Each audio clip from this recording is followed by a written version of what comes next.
Hi guys, I'd just like to say a massive thank you everyone for coming and really appreciate it, especially after the events in London yesterday. Really appreciate everyone coming out and getting together and drinking mead and telling stories together, which is definitely the healing thing to do right now.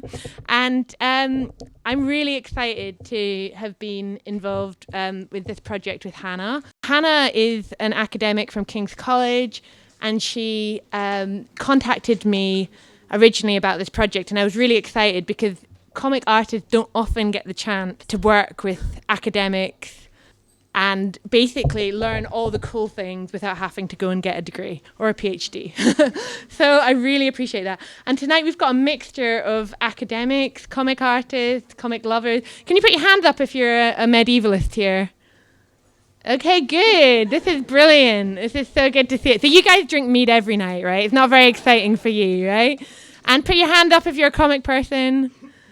And put your hand up if you're neither, but you just come along. Yay! By the end, you're going to be both comic people and medievalists. So what we're going to do tonight, we've got 3 people talking to you. First of all, Hana, and she's going to kind of give an introduction to this project and tell you some of the amazing, weird and wonderful stories which the art which you see behind you is based on.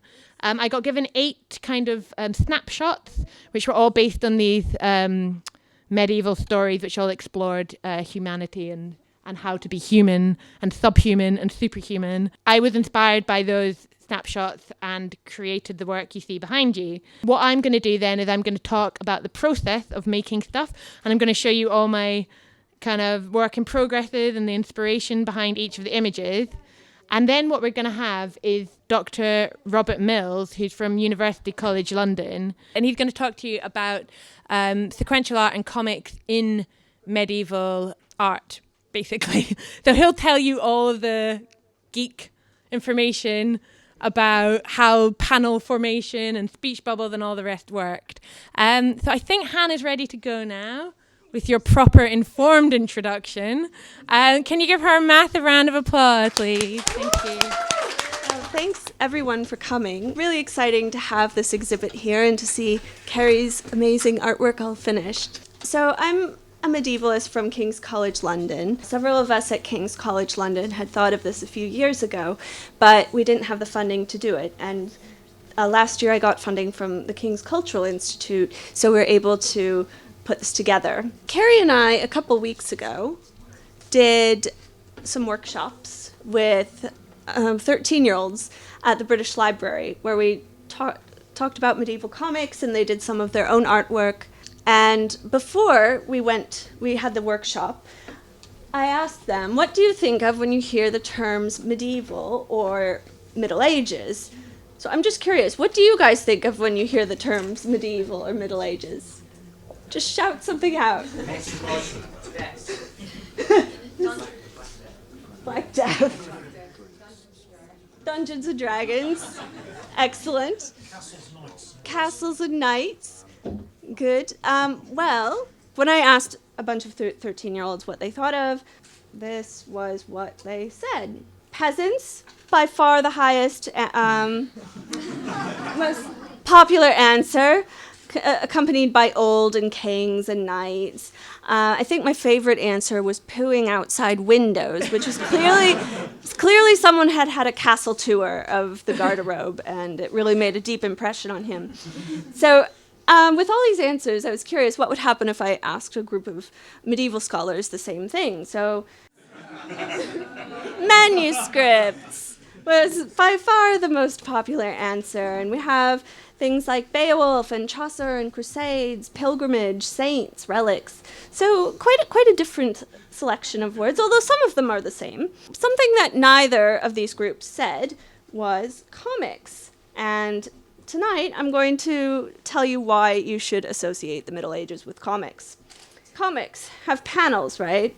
So telling the moments in a story, panel by panel. Well, if you've had a chance to look at the examples over in the exhibit, you'll see that medieval manuscripts do this as well. Some of them are quite straightforward, but others are actually built into the architecture of buildings. Comics also have captions, and medieval comics have captions as well. Here, some of them are worked more into the image, but then we also have these very decorative ones on the side. Then we have speech bubbles, of course. Well, in medieval manuscripts, they have a kind of speech bubble, but it didn't look like these. It actually was made with a scroll or ribbon that was attached to the speaker's face or hand. The example on the right shows the scribe who was kind of lazy and just drew a line to the person's mouth in this little doodle of a family on pilgrimage. Another important thing in comics is lettering. So using different fonts and people whose job it is to do the lettering in a comic. With the lettering, you can emphasize certain words. You can give a feel of the setting, when and where it takes place, even the sound of the words. Medieval scribes were quite into cool letters as well.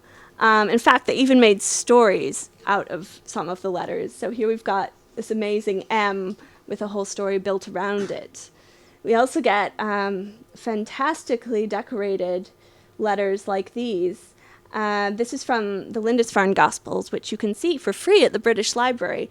And the mead comes from Lindisfarne, so great things come from Lindisfarne. But you can see that the person who made this really wanted the beginning of this story to stand out by using these fancy decorations. How many of you read manga? How many of you who read manga read it in Japanese? Like one person. Well done. So manga is the comics that are read in Japan, and they've become increasingly popular in English-speaking countries, but not all the readers can speak or read Japanese. So what is often done is they'll have a little translation. Sometimes they'll translate it just straight into English, but other times you'll have a gloss or translation next to it. So you'll have the original Japanese text, and then you'll have the English, as you see with the word thud, nicely translated there. But even in Japan, there are different writing systems that are learned and used. So the first writing system you'd learn as a child would be kana, which is very simple in that it's a syllabic alphabet. By simple, it's also 46 characters, so way harder than English. And but if you're comparing it to kanji, which is based on Chinese characters, it's much easier because for kanji, you have to learn over 2,000 different characters just to read the newspaper. So obviously, you're going to get different levels of readers looking at comics, and what the comic creators will do sometimes is they'll put a gloss in kana next to the more complicated kanji. Well, in medieval England, most people spoke English, but most of the books would have been written in the language of learning in the church, which was Latin. So often in medieval manuscripts, you'll find glosses, similar to the ones we were just looking at in the manga. So we have a word of Latin with the Old English written above it, so peccatorum, and then sina, which is quite similar to what it is in modern English, sins. Finally, we have superheroes. We can't talk about comics without superheroes. And there are superheroes in medieval manuscripts as well. They're more commonly known as saints. So saints are the superheroes of the Middle Ages. They've got the looks, the powers, the fame. Everyone adores them. They fight evil. Do you know who the saint on the left is? St. George. St. George. Why do you know it's St. George? He's slaying the dragon. Because he's slaying the dragon, right? So another thing about saints is you recognize them easily because of what they're doing or what they're depicted with. So certain objects or things that they're fighting. And that's the way superheroes work as well. You don't really know Batman because of his hair and eye color. You know him because of his bat insignia. And you recognize Thor because he has a hammer. So similarly, you would recognize that is Saint Margaret because she's coming out of a dragon's stomach. Or, that's Saint Eustace because he's having a vision of a cross on a deer's head. So these might be less familiar to us, but in the Middle Ages, these were the superheroes, so they were more recognizable. Hannah organised like an evening with me meeting the medievalists for dinner, and they started telling me all the saints and the really rubbish miracles which the saints had performed, which included things like a horse finding a loaf of bread in the roof of a house. And a saint who helped find the lost cheese. Yeah. So we could all be saints as far as, if you found the missing sock or your keys under a sofa, you could be a saint. Why not? Quick review. We've got captions, panels, superheroes, speech bubbles, glosses, and lettering. And so that's the medieval comics portion of this project. The project is also about what it means to be human in the Middle Ages. And both medieval art and literature and modern comic books are concerned and sort of question the idea of what it means to be human. They share a fascination with the superhuman, so superheroes and saints, with the non-human, robotics and AI and cyborgs, and with fantasy, so creatures that are sort of human but not really, they're uncomfortably other. And these are just a few fine examples on the human to non-human spectrum of the Middle Ages. Point out the Blemmy at least. Oh yeah, the Blemmy's the guy with the face on the chest and no head. He's a peaceful guy. And what's the guy with the big And the Skypod or the monopod is the guy with the 1 foot. So his name means Shadowfoot, Skypod, or monopod with 1 foot. And he's actually keeping the sun off of his face with his 1 large foot. It's very convenient. We have Melusine in the bottom left corner, which Karrie's going to talk more about in a minute. So before I hand it over to Karrie, I just want to say these stories that you've been looking at next to the comics were all written by medieval scholars. So these are the snapshots. I call them literary snapshots of what it means to be human. And some of them might be familiar to you. You might have heard of the Green Knight or maybe the Amazons, but others are going to be quite unfamiliar. And a few of the medievalists who wrote these are actually here tonight, so I'm going to let them say a few words about their snapshots. I'll go first. My snapshot was Bleeding Trees, and this comes from an Old English poem about Judgment Day, or the end of the world, when lots of scary things happen, one of which is described as the trees became bedewed with bloody tears, red and thick. Under their bark, the sap turned to blood. Which sounds like something from a Stephen King novel, but it's actually from Scripture, the 4th book of Ezra, and it inspired the imagery in this poem. So as the humans are becoming less human and on Judgment Day, the trees are actually becoming more human and demonstrating that through bleeding. Of the medievalists here, can any of you come up to the front? So my snapshot was the hearts, minds and seabirds. I chose a poem called The Seafarer, which some of you might know. It's quite a famous Old English poem about, funnily enough, a seafarer who kind of feels the call of the sea even when he's on land. But the weird thing about this poem is that there are loads of different words for heart or mind, and they kind of seem interchangeable. And you're not really sure where the heart or mind is located. Like, is it in your head or is it in your chest? And then at some point in the poem, the voice describes how the spirit kind of flies away from himself and goes over the sea. And then it becomes quite unclear whether a lone flyer, an anflogger, that comes back to him is that same spirit that left, or whether it's some kind of seabird that's coming to him across the sea. So I really wanted to see what Karrie would do with, like, imagining whatever this force is that is kind of carrying the seafarer along. So that was my Great, thank you.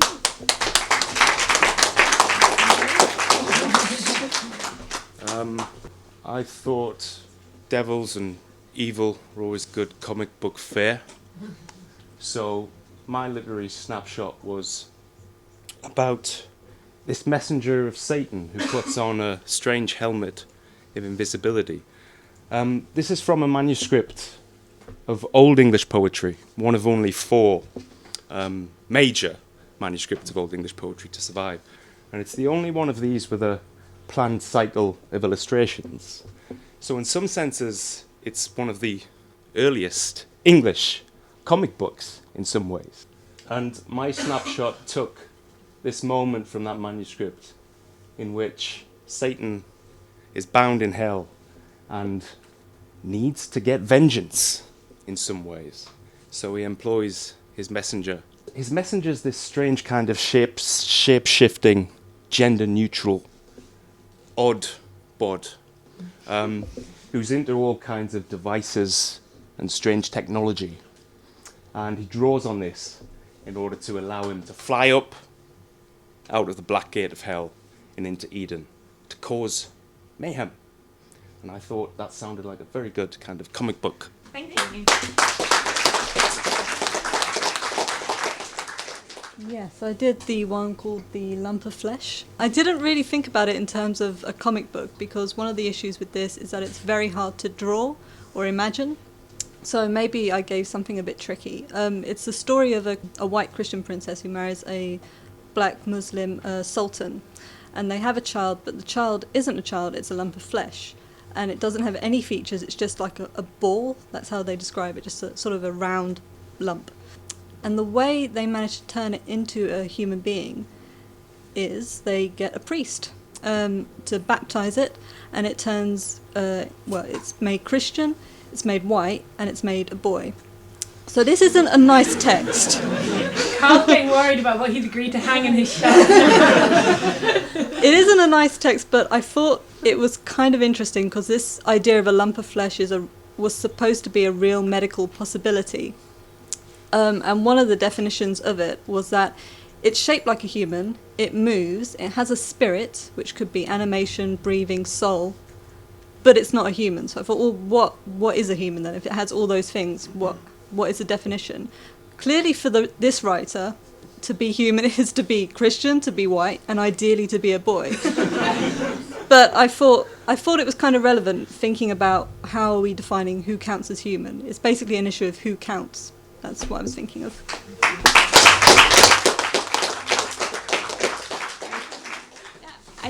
I think that's all the medievalists who are here for.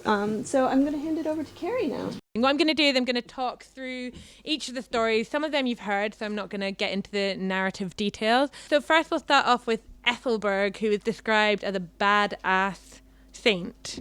So I started off by doing some research. This was the image I could find of Ethel Berg in her blue cape and gold halo, and this was the monastery where the events took place, so I managed to kind of incorporate some of the architecture, and also had quite a lot of fun looking at medieval animals, which are hilarious because if you Google medieval elephant you can see some really bizarre examples of what people thought elephants looked like, kind of like anteaters often.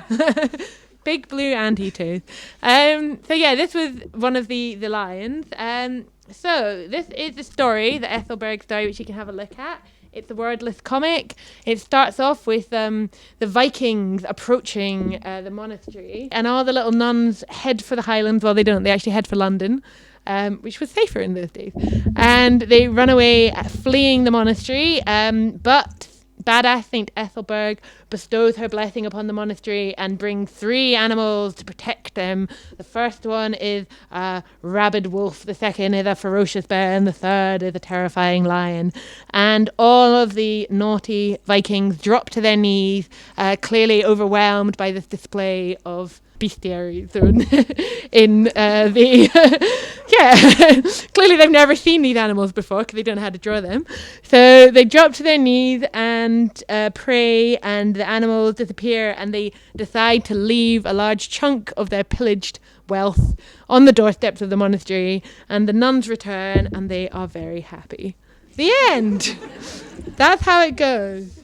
And there's many more exciting stories about St. Ethelberg, moving tombs. The King of Tars was the one which we just heard about. I was inspired originally by these kind of circle panels in the Bible Moralise, I'm not good at pronouncing French, which you can actually see in really gorgeous detail on the British Library website. You can zoom in and get really high resolution pictures.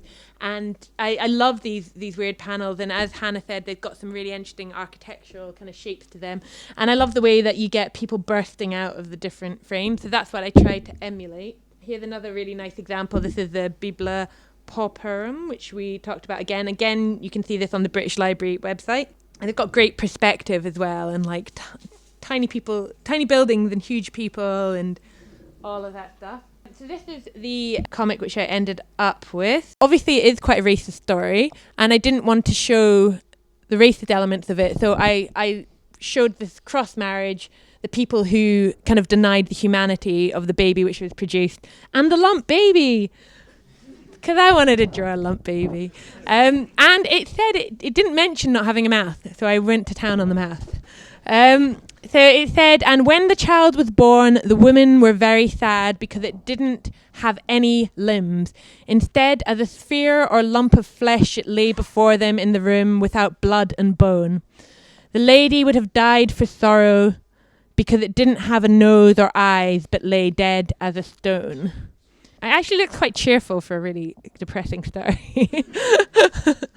Then we have Satan's emissary and his helm of invisibility. I'm not sure. I think when I was actually hearing Carl talk about the story, I was like, I don't know how invisible I made him. People are kind of looking at him. But I figured they would have sensed him if he'd zoomed up there anyway. So at least the animals would, right? So I got lots of inspiration from The Garden of Earthly Delights by Hieronymus Bosch, but obviously not as amazing inspiration because he is such a trippy guy, right? Check that out. Woo! Crazy. They were on stronger mead in those days, right? Than you guys.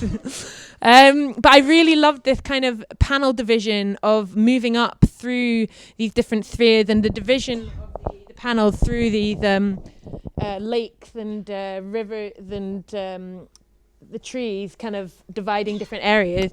So I really liked that. And also the Hellmouth, which Hannah told me about. The Hellmouth is so cool.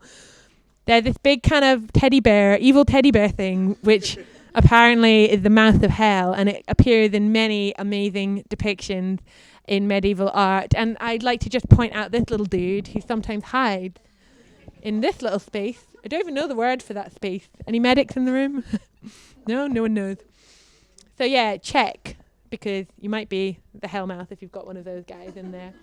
And they're really fun. I really like all these people like being burnt in pots in these kind of static positions, repenting for their sins with really still faces. It's great. So yeah, I got some inspiration of people being cooked in pots there. Oh, you get to draw all sorts of things when you work with medievalists. So this is some of the work in process. There you can see them being cooked in the pot on the left. And that was the Satan's helper going up and turning into the snake in the tree, tempting Eve, that dirty hoe bag, with an apple. I can say hoe bag. We're amongst friends here, right? I really like the way that the snake has these. If you looked at some of the previous pictures you've got, and some of them over here, the snake's always got like a body and arms, and then just this long tail. I don't know if that's before he got turned into a slithery thing.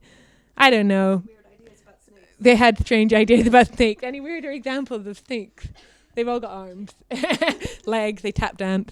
Yeah, medieval snakes were definitely odd. And this was the work in progress. In fact, this is one of my favorite pieces, I think, because it really, I've learned so much doing this, like using architecture to divide panels, using landscapes to divide panels. I mean, all of this kind of stuff, if you just take one little idea which was so commonplace in the medieval times and apply it to modern comics, you can absolutely just rewire the way you think. Then the Bleeding Trees, which is Hannah's gothy PhD title. So we had some fun like playing around with the title, and I liked thinking about the veins in your arms representing the trees.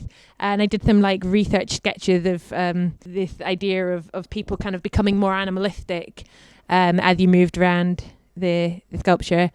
And that was what I ended up with. It was really good fun to kind of have this dual-sided comic, which you could either have the good side or the evil side. And I like this idea I thought it was quite kind of poetic about our attitude toward nature, how we're maybe losing our humanity in the way which we relate to nature nowadays.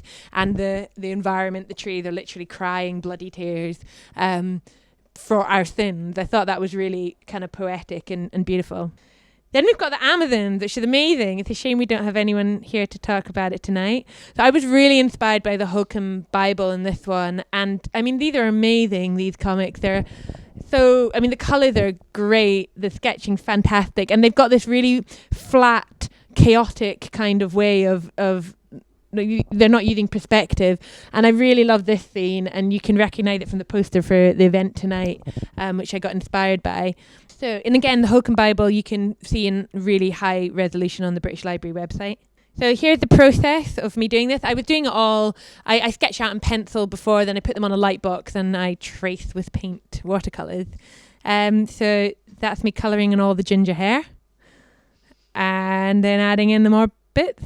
And that's it without the text. The Amazon is an amazing story. I'll tell it to you. Two princes who go to an area near Lesser Asia, which I think I worked out was like Turkey, where Turkey is now. And they are killed in a coup, and their wives are so angry and bereft that they take on this aggression and vengefulness and wage war and slaughter all the men in the land and leave their wives bereft as well. And for some reason, those wives then join up forces with those women, even though they killed their husbands as well. And they all start killing all the men. Then they decide to make peace with the men on the condition that they will come and procreate with them on the 12th month of every year. And when they produce little girls, brilliant, they are allowed to live and they get their right breast burnt off so that they can be really good at shooting arrows. And the boys, less so, they get murdered. So happens. So again, I got to draw little baby boys being murdered, lump babies, bleeding trees. I mean, people getting cooked in pots. This is the kind of thing you can expect when commissioned to do medieval stories. It was really good fun, actually, with this one. Drawing. I think there's a lot of... In fact, Wonder Woman, as Carl was pointing out, was an Amazon. But maybe a slightly less aggressive Amazon as I've drawn. Well, she's probably not as aggressive, but maybe more objectified. She had definitely had two breasts. One thing I can tell you about Wonder Woman. So, yeah, maybe not as accurate.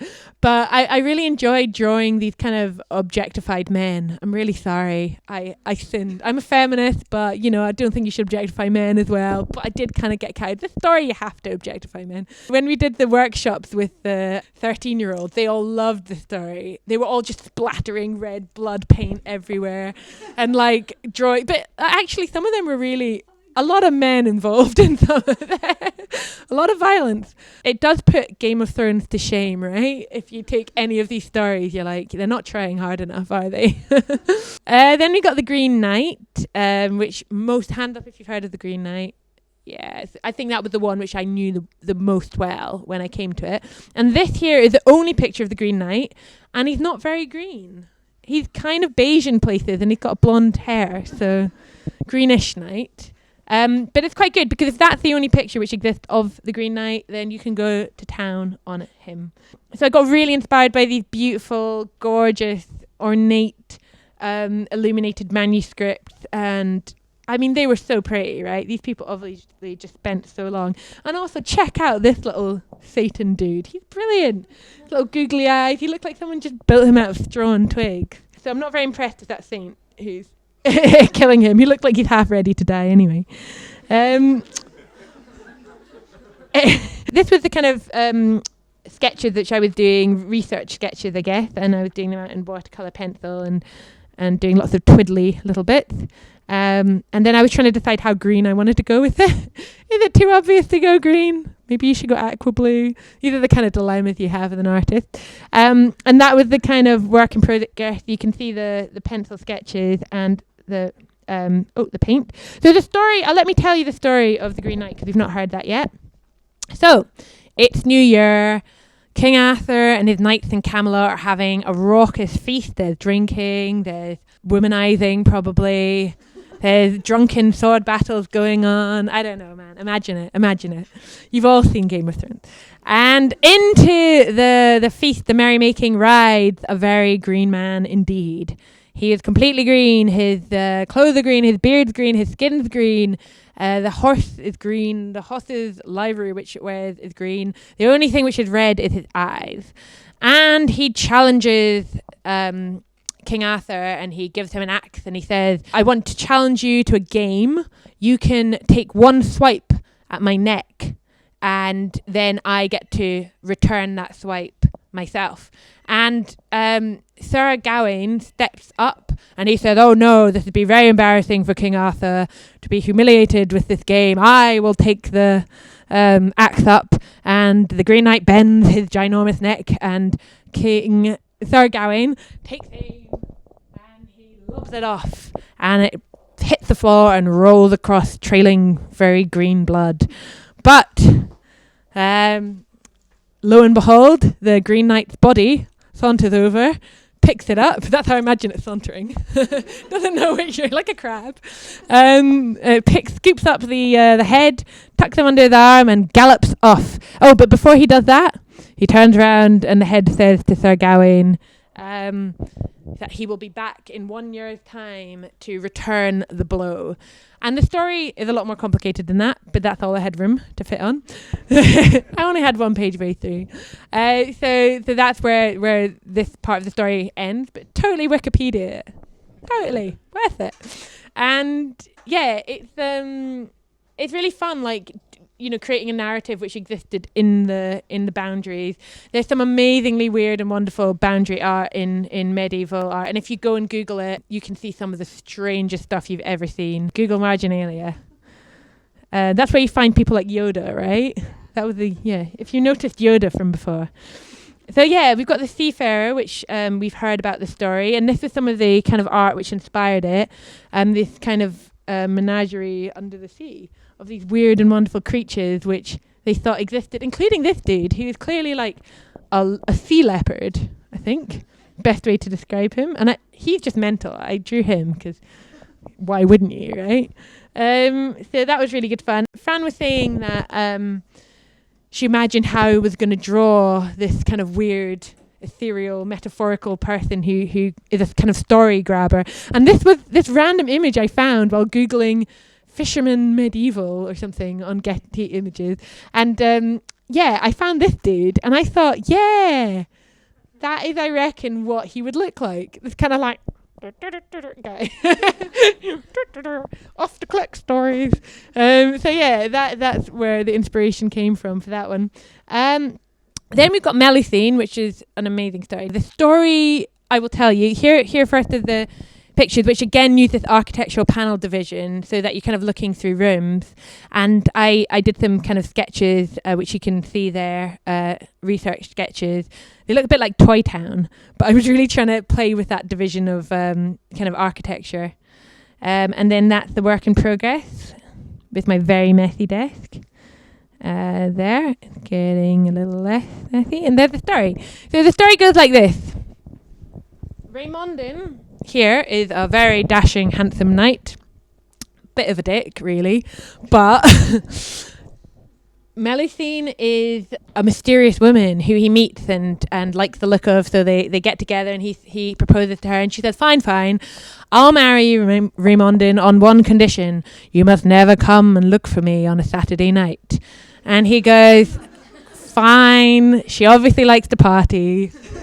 I can handle that. And so they get married, they procreate, and they have 10 children who have a variety of deformities, including one dude who's got like an entire like lion claw coming out of his cheek, and another one he's got a big like tusk coming out from his bottom lip here. So and I made up the rest of them. I don't know if one of them looked like a dinosaur, but she's got the chance to draw a variety of exciting deformities. Why not? That's what us comic artists love, right? Supernatural people. One day he's out drinking with his friend in the pub, and his friend goes, "Oi, better know what your wife's getting up to on a Saturday night, or who she's getting up to it with, me." And Raymondin is like, "What are you saying?"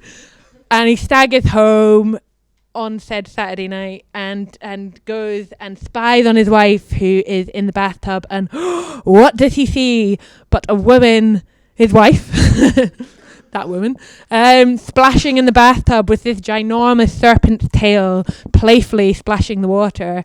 And he is shocked and appalled. And in front of a lot of people, he calls her out and says, "She is a serpent." And his wife is then forced to transform into a serpent and fly out of the window, berating him and everyone forever. But you can still see her today. She didn't fly very far because she landed on the face of the Starbucks coffee cup, which you can see today.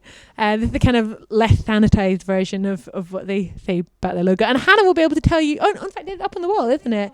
Bit more information about the Starbucks logo and how that came about. I've got to say, whenever I'm hearing these stories, I'm like, did I do that? And she didn't actually transform into a complete serpent. But in those days, serpents had arms, right? And heads. So, Pictures of Melusine, she's like... yeah, she does. Yeah, she does. She basically seems to grow wings at some point, and that's it. Which I don't know why they thought serpents had wings. I think they got dragons and serpents mixed up. Who knows? Anyway, my serpent looked like that, and that was what a lot of other people in medieval times said she looked like. So yeah, it's fine. Dr. Robert Mills is now going to come and talk. I am a medieval art historian. I mean, my sort of role in this project was very, very minor. Basically, I was asked to advise Karrie, who I've met for the first time just now. Hello. So we met by email on the different ways in which medieval artists convey narrative visually, tell stories in images. And so I gave her various suggestions of places to look, and it sounds like you've been inspired by some of my suggestions at least. So obviously artists have always found ways to tell stories visually. I'm sure it'd be possible to find precursors and analogues to comics in many periods and cultures. But when it comes to telling stories in images, I think it's true to say that the artists of medieval Europe were true pioneers. So I think we've already heard about some of the creative solutions that developed by illuminators of medieval manuscripts to express stories visually. I have to say, by the way, I can't claim any expertise in the modern comic form. In my youth, it got as far as reading Whizzer and Chips, I think. That was my weekly comic. My sense is that comics, as they developed, particularly in the 20th century, were very much a mass media phenomenon tied to the increasing availability of printed materials, things like newspapers, as well as being disseminated more latterly via the internet or translated into other media like animated cartoons and films. Conversely, I think when you think about illuminated manuscripts, it's worth remembering that material was generally very, these were luxury items owned and read mainly by people in positions of power and privilege.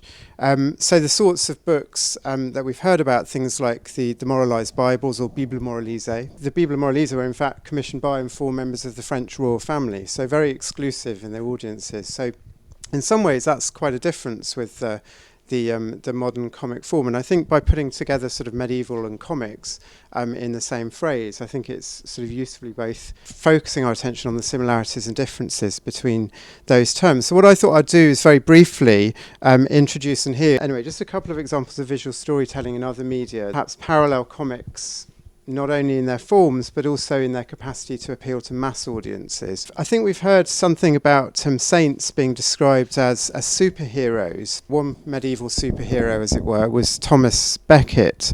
Thomas Becket was martyred in 1170. He was his transformation into a saint was incredibly rapid, even by medieval standards. And in the early 1200s, just a few decades after his death, a series of windows were created for the newly built Trinity Chapel at Canterbury Cathedral, which you're looking at part of here. And in the Trinity Chapel were portrayed in the windows some of the 700 plus miracles that were attributed to Becket following his martyrdom.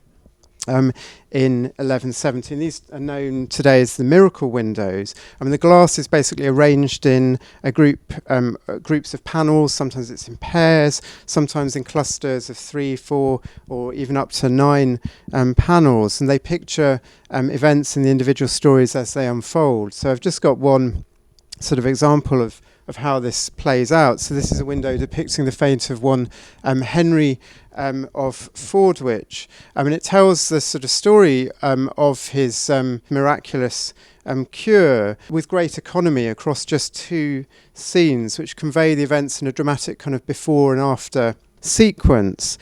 So according to the monk who first recorded this miracle, Henry was dragged by his friends to Thomas Becket's tomb in Canterbury Cathedral. This is what's happening on the left here. So this is Henry in green, and he's actually got his hands tied behind his back. I mean, his friends or caretakers are beating him with sticks. So this is medieval care in the community.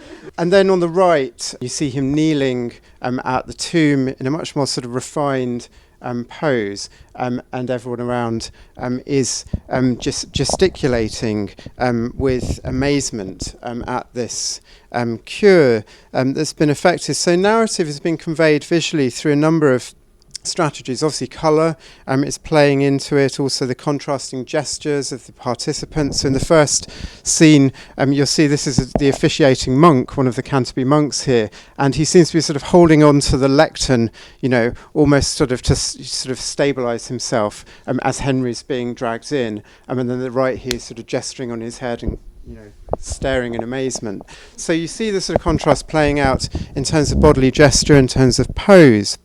But also, I think it's interesting the role of the text here, and again, you could sort of see here perhaps a parallel with the modern comic strip in the use of text or captions. But I think also the text here is sort of playing a slightly different function, perhaps from a modern comic book, and that these are Latin inscriptions. They're not texts that necessarily most people seeing these windows would have actually been able to read, but I think they sort of play a visual role.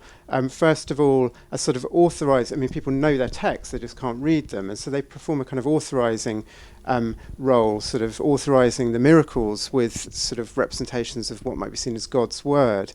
But also there's potential sort of visual contrast between the way the text has been arranged, which perhaps sort of mirrors the narrative. So on the left there, we see the inscription, which basically is Latin for "he came insane," and it's sort of in this sort of broken pattern, and then in the right hand scene, it's sort of been smoothed out, which perhaps sort of reflects the healing miracle that has occurred. So Henry is being shown as sort of once again of whole mind.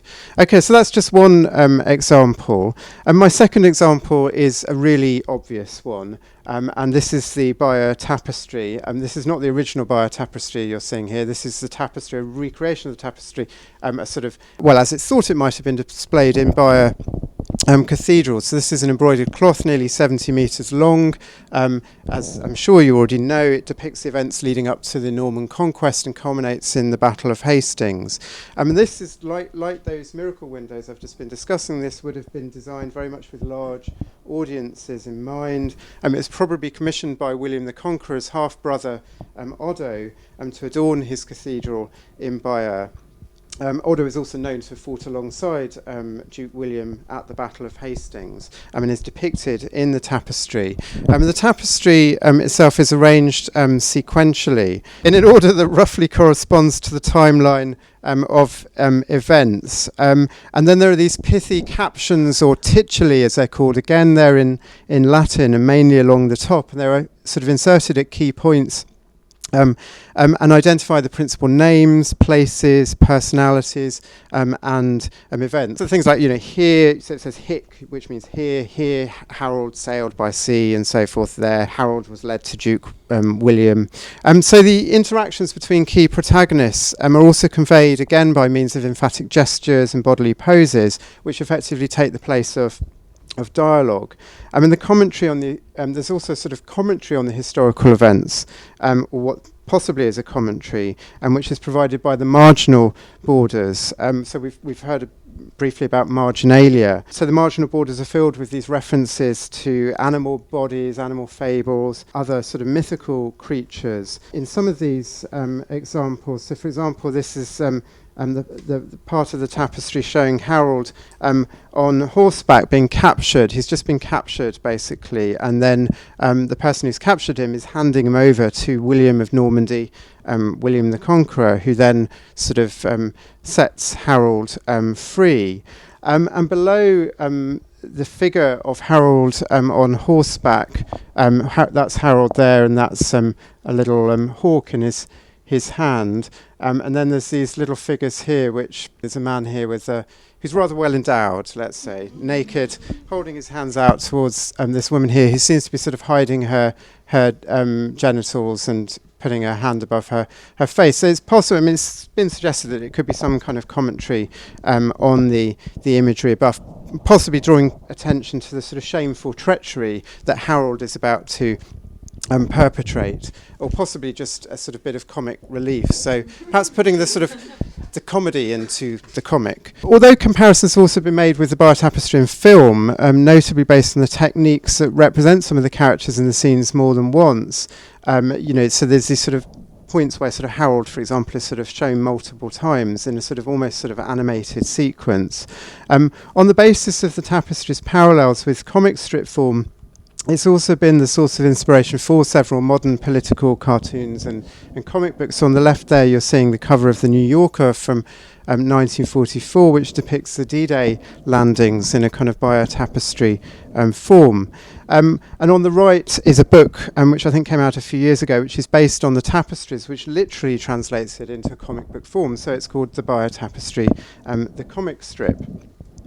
So I think it's possible to argue on the basis of such examples that some of the strategies that are used by medieval artists to tell stories through images prefigure some of the techniques that are found in modern comics. But I think also thinking through the prism of the comic and thinking about medieval art through this kind of lens also potentially allows medieval art to leave the time of its making, in a way to sort of leave the Middle Ages, to speak to us, to speak to the present in new ways, and set in motion a sort of wider set of reference points that can't be arranged into these sort of neat period packages that people like me as art historians tend to sort of work with. So the idea that it is medieval art or that it is a modern comic, but actually putting those things together and taking comics seriously as an art form as well, perhaps means straying from some of those established routines of organising histories of art according to sort of chronological parameters.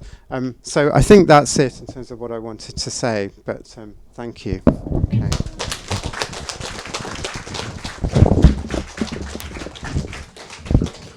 Thank you so much. That was really informative. I was really interested to see that. And I think one of the interesting things when you were talking about the elitism of certain illustrated manuscripts, one of the interesting things which is a parallel with comics, because comics are everyman's art form, they're very accessible and democratic almost. I think the stained glass windows actually were in a way appealing to the masses, because the masses were illiterate, they would file past the windows and in a way they would read the stories of the saints and of Jesus. And so I think the stained glass probably are more kind of almost similar to our comics, which are much more accessible and non-elitist.